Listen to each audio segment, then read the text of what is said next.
Right, I'm going to now change the brake pads on the rear caliper of the 650F. Going to be very similar to the front pads.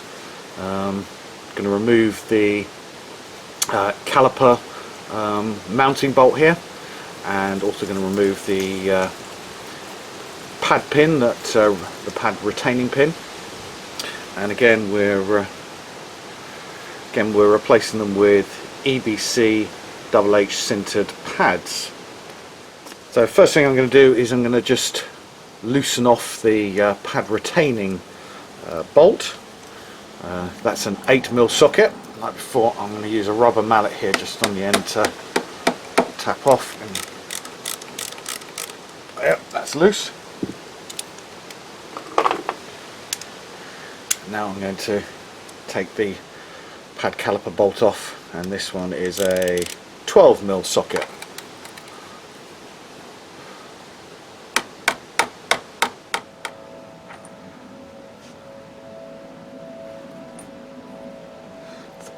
The caliper bolt removed, you can pivot up.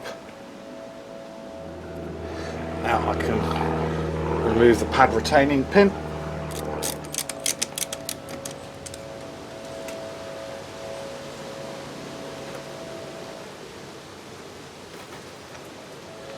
So,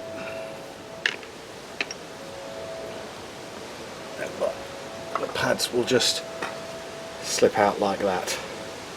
Actually, there's a fair bit of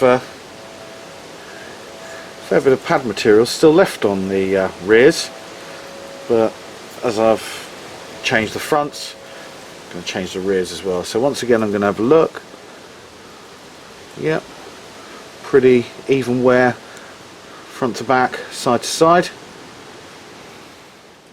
What I am going to do now is get in and here and clean out all this crud and crap.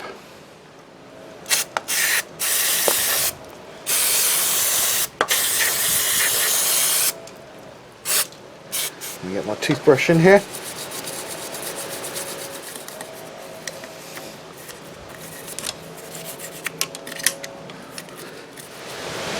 Cloth.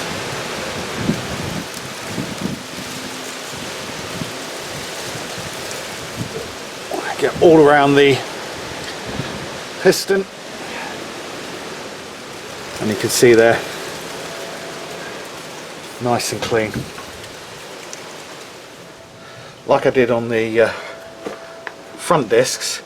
Because I'm changing the brand of pads and the pad material, I'm going to use my cloth here to try and deglaze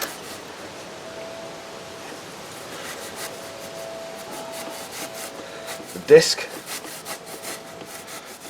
Don't know if you can see the brake dust that's actually coming off the rotor here. Yeah, I'm having a feel for the rotor. It's nice and smooth, there's no lips or anything. We're in good condition.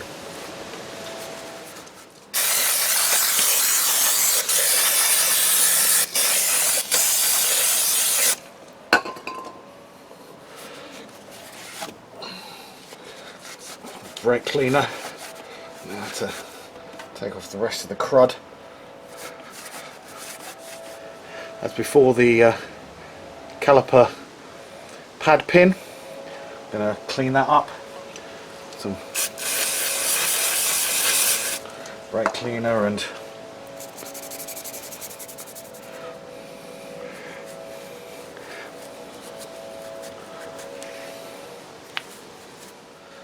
that's now much cleaner. Yeah, it's a bit stained, but I'm feeling it. It's lovely and smooth, no blemishes on it. So yes, again, that's what the two pads will move on, so you want that as clear as possible. Right, some changes now from what I did with my front pads. Once again, I've got silicone multi-purpose grease, which I'm going to use for the rubber gasket seal on here.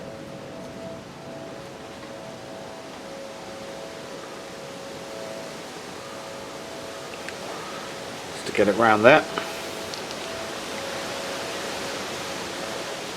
But I did suffer dreadful squealing with my front brakes previously, and so I had to whip them back off again and use copper grease.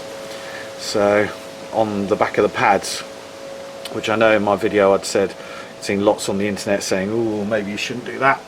Well, I've decided to go ahead with that, and I'm going to put some copper grease actually on this part of the pin here, which the pads are in contact with, but keeping it well away from the rubber. Also going to shove some copper grease on the thread here. As before with the front pads, I'm going to try and push the piston back in. This is only a single piston, and you can see there, piston is pushed back in, it's almost flush.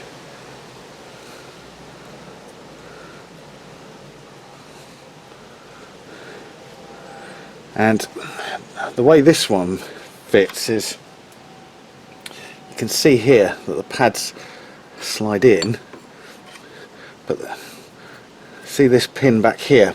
Well, that's where the lip kind of, I'll hold it in, sits in like that, if you can imagine. Clips in there, and then the pad comes down and it clips in like so. So got to make sure that the pads are properly seated in this bit. So I'm going to get some copper grease on that plate back there, trying not to get it on the disc.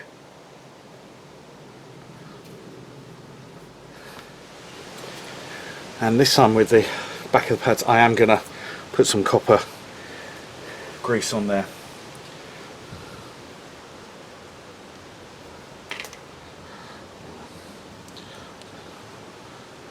Thin film. Particularly as you use this one pretty much for all your low speed braking.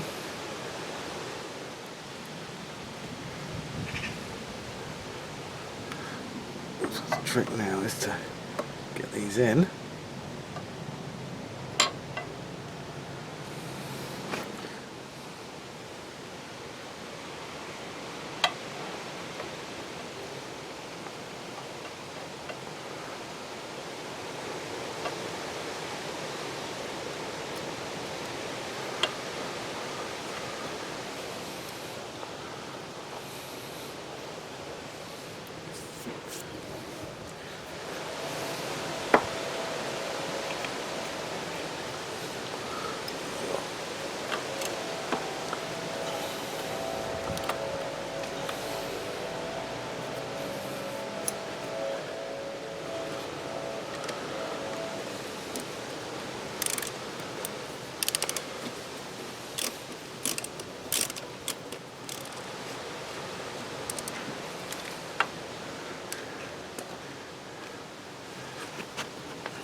So I'm going to go around to the other side of the wheel.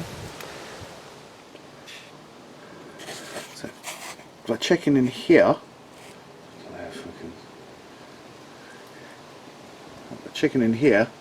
you can see whether the pads are seated in the catch properly. And that's looking good there. Again, on the caliper pin, I'm going to put a little bit of medium strength locking thread on the end there. There's obviously signs of it coming from the factory or workshop with it on. And a bit of copper grease here, just on the mounting face of that washer. So I need to push down on the pad.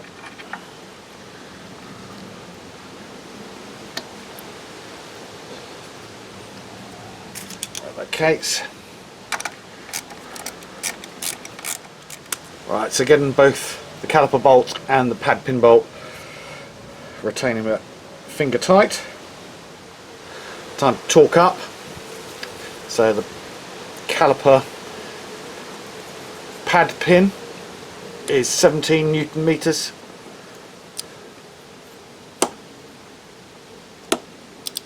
There we go. Yeah. And the caliper bolt itself is to be tightened up to 22 Newton meters.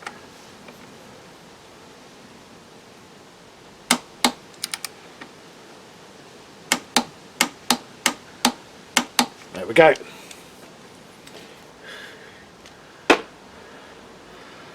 Last thing to do is now to pump the rear brake pedal to build the pressure back up and get the caliper moving again. A nice firm pad pressure.